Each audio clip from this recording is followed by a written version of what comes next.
Hello, my name is Jonathan Harris and welcome to another Worldwide Camera Exchange video. Today I'm going to talk about a very clever little camera introduced in the mid-1990s by Hasselblad called the Flex Body. This is the Flex Body. This is a Flex Body with a A12, standard Hasselblad A12 back and a standard Hasselblad 80mm lens fitted. Now, if you're a 35mm user or a medium format user and you want to manipulate the film plane, then it's very difficult to do. You can, of course, buy shift lenses, but the issue with shift lenses is that they're available in a limited number of focal lengths, and also the amount of movement you get is limited. So what Hasselblad did was to completely redesign the camera body. So what does the Flex Body give you? Well, if you look on this side, first of all, down here, you can see there's an additional focusing range. So this little dial here moves the front standard the lens is mounted to forwards and backwards. So effectively that acts as a variable extension tube. So if you want to go beyond your minimum focus, if you want to go closer than the lens will normally focus, then you can use that setting there. Also on this side, if I turn the large knob on the opposing side, you'll see I can tilt the back and tilt the film plane. And that can be very useful if you want to increase depth of field without having to increase the aperture. I mean, that's a very useful tool for landscape photographers. And finally, if I move the camera around here and I turn this dial here, you'll see hopefully that the back of the camera is rising and falling. And this is the fundamental functionality you get on most shift lenses. That allows the photographer to correct for converging parallels. Very, very useful if you're an architect photographer or if you're photographing tall buildings. So when you're buying these, what do you need to look for? I always like to give a very brief guide about what to check if you're buying second-hand. Now, they were introduced in the mid-90s, so if you're looking for one of these, it could be anything up to 25 years old.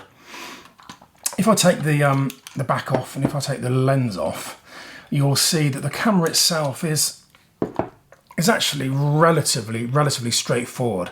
But things to check the bellows. Look inside from the back, look inside from the front. Check all around just to make sure that there's no damage to bellows, none of the material is perishing. That does happen over time with any bellows, and it's inevitable. But they can be relatively easily fixed. Also check out the movements. I mean, make sure they're moving smoothly. Make sure they're not notchy at all. Check out the rise and fall. Check out the tilt. Check out the focusing on this side here. If they've been knocked, you might see a ding on the corner. So always check them cosmetically very carefully. Just make sure there are no marks on the corners. Make sure, as I said, the movements all work properly, because if they've been knocked, the movements might start to feel a little bit tight as you go through the range. And the final thing to do is just put a back on, put a lens on.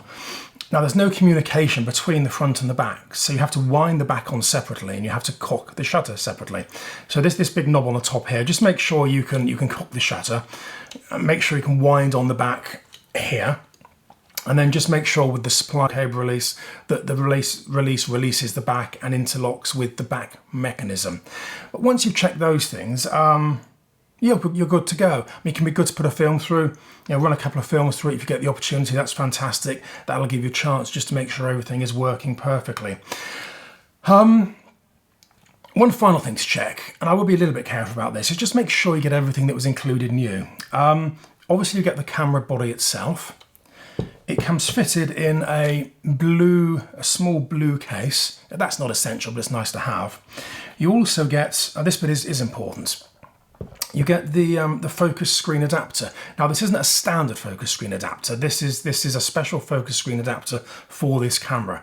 So if this is lost, it won't be easy to replace because they're quite unusual cameras. This allows you to mount prisms onto the camera. So that goes onto the body, and you can then slot various Hasselblad prisms and viewfinders into these slots here to allow viewing to set the tilt and the shift and everything else. And with that, you use these 3 slides. These slides compensate for any vignetting that you get when you're through the viewfinder, when you're setting the movements.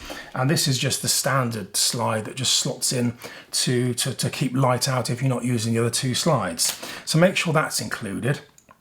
Also, you get a red cable release, which is a standard cable release, so if that's lost, that's not the end of the world. And as I said, it all comes packed in a neat little blue case. But the most important thing to watch out for if you're looking for these is to make sure that these bits are included. So I hope that's been useful. If you have any comments, please stick them in the box below. Otherwise, please like and subscribe, and I hope to see you again soon. Thank you. Bye bye.